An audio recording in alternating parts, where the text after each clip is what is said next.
जी जगाउंदे सी।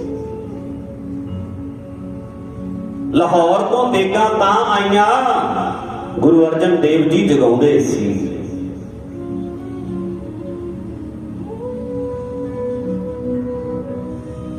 जगाया पातशाह रेते आ तां पाए सीस च, गुरु अर्जन देव जी कहते ही बंदा बना दिए।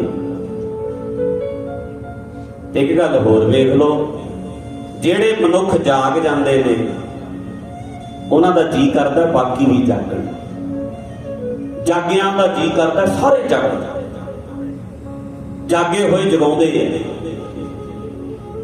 ते गुरु साहब ने जगाया, परोपकार किया, भला किया।